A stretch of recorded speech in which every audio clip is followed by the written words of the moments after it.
Ce n'est pas seulement cet enfant qui perd. Il faut qu'on en ait conscience. C'est nous tous qui sommes perdants. La découverte qui n'a pas eu lieu, l'œuvre qui n'a pas été créée, la question qui n'a pas été posée, la solution qui n'a jamais émergé, qui n'a jamais été imaginée, ce sont des pertes inquantifiables. Nous ne lèverons jamais. Nous ne saurons jamais ce que nous avons manqué. Et c'est peut-être ça, la dimension la plus tragique de tout ce dont nous avons parlé ce soir. L'invisibilité de la perte.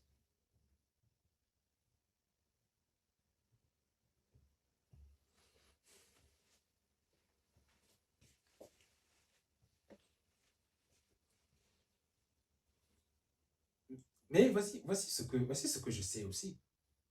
Je sais que l'esprit humain est résilient d'une façon qui dépasse ce que nos théories peuvent modéliser, d'une façon qui dépasse tout entendement. Je sais que la curiosité, même comprimée pendant des années, cherche toujours une sortie. Je sais que des adultes de 30 ans, 40 ans, 50 ans, qui n'ont jamais eu la permission d'être pleinement eux-mêmes intellectuellement, peuvent encore se réveiller, peuvent encore se déployer, avec moins de facilité qu'un enfant de 5 ans en état d'hypersynchronie θ, bien entendu, mais avec la profondeur supplémentaire de l'expérience vécue. Il n'est jamais complètement trop tard. Même si certaines fenêtres se ferment, l'esprit humain en ouvre d'autres. Mais pour vos enfants, pour ceux dont la fenêtre est encore ouverte, le moment est maintenant. Pas dans 5 ans, pas dans quand le système aura décidé de changer, mais maintenant. Je vais terminer avec quelque chose de personnel, avec quelque chose de très personnel. Je suis scientifique de l'esprit, comme j'aime à le dire, philosophe du cœur, comme j'aime à le dire.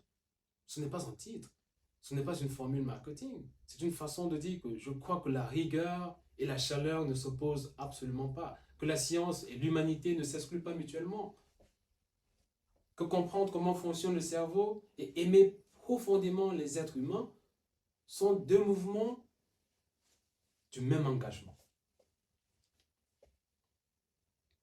Quand je regarde mon fils Bradley, ainsi que les autres enfants qui sont à Simo University, je ne vois pas un succès pédagogique. Je ne vois pas une démonstration de ma théorie. Je ne vois pas une preuve. Je vois des êtres humains libres.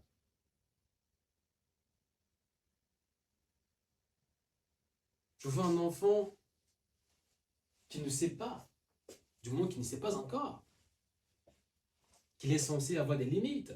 Un enfant qui pense que le monde entier est à lui. Non pas parce qu'il est arrogant, mais parce que personne ne lui a encore dit le contraire. Un enfant dont l'esprit est souverain, non pas comme un résultat d'un programme, mais comme un état naturel que nous avons simplement refusé de détruire.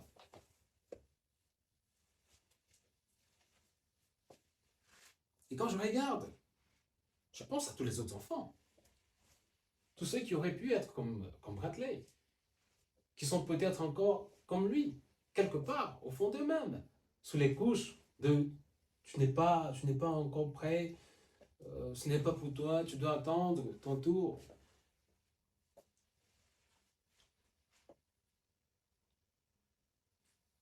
Ce sont eux que cette théorie veut atteindre.